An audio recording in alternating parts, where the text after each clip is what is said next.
Monsieur Slem, pour 2 voyages pour Sifax, autant de déplacements pour vous ici.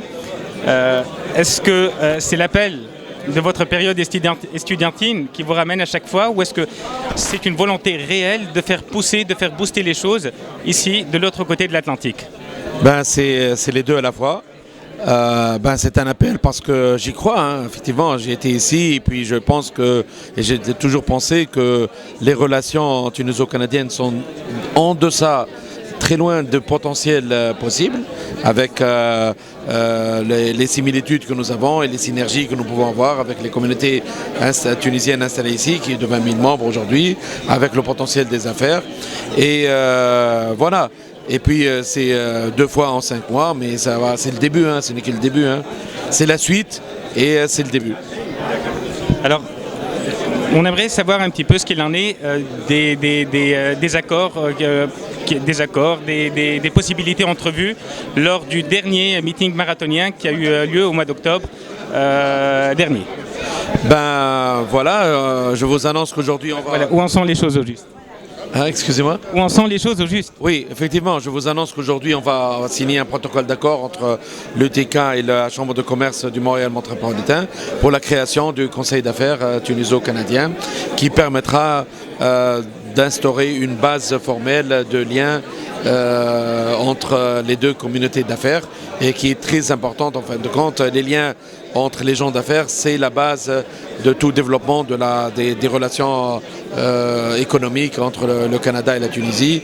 Comme je vous l'ai dit, le potentiel est important et ce sera une base pour développer les échanges. Pour continuer, on ne va pas s'arrêter à 2 missions. La prochaine, on va inviter nos amis canadiens. On va organiser d'ici quelques semaines une délégation d'hommes d'affaires canadiens qui viendront découvrir la Tunisie et découvrir ce que nous leur avons raconté depuis dans les 2 missions que nous avons faites ici. Et on va leur montrer ce que nous pouvons faire et comment on peut développer nos partenariats. Alors, mis à part votre passion débordante pour la Tunisie et pour le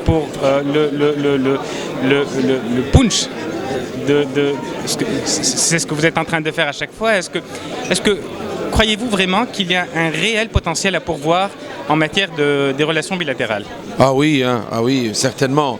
Il y a un réel potentiel. La Tunisie cherche à développer ses marchés, à les diversifier. Nous avons été trop orientés vers des marchés classiques. Le Maghreb, les pays limitrophes, Libye, Algérie et l'Europe. Là, aujourd'hui, on vise des marchés encore plus lointains, plus diversifiés, avec entre autres l'Amérique du Nord. Le Canada et le Québec seraient une excellente porte d'entrée de par la langue, de par la communauté tunisienne qui y vit, de par les Tunisiens qui ont étudié, moi-même par exemple, et qui sont venus développer le business en Tunisie. Voilà. Et le potentiel est très important. En plus, les Canadiens chercheraient à s'introduire en Afrique, au Maghreb et surtout aussi en Afrique, à travers la Tunisie, une plateforme d'accès au marché africain. Il y a beaucoup de compétences tunisiennes, c'est proche. Le vol régulier, c'est une excellente nouvelle et qui va permettre le développement des relations. Parfait, donc on ne risque pas d'être déçu par rapport au plaisir de vous voir à chaque fois ici. Non, vous ne risquez pas d'être déçu. Et mais surtout, c'est pas de me voir, de voir les échanges se développer et le volume des exportations et des échanges avec le Canada se développer. Ça, j'en suis certain, on va y réussir. Tout à fait. Donc, bon vent, Monsieur Slem. Merci. Il faudrait juste rappeler que vous êtes aussi le représentant de l'UTK pour la 2e fois, donc voilà. L'émissaire spécial de l'UTK. Exactement, je suis membre du bureau exécutif de l'UTK, chargé des relations avec les pays d'Amérique et d'Asie et vice-président de la Fédération de l'agroalimentaire. D'ailleurs, une très grande délégation d'entreprises dans l'agroalimentaire, 25 entreprises et d'autres secteurs en plus, accompagnent cette délégation. Nous participons au salon SIAL avec 11 entreprises dans l'huile d'olive.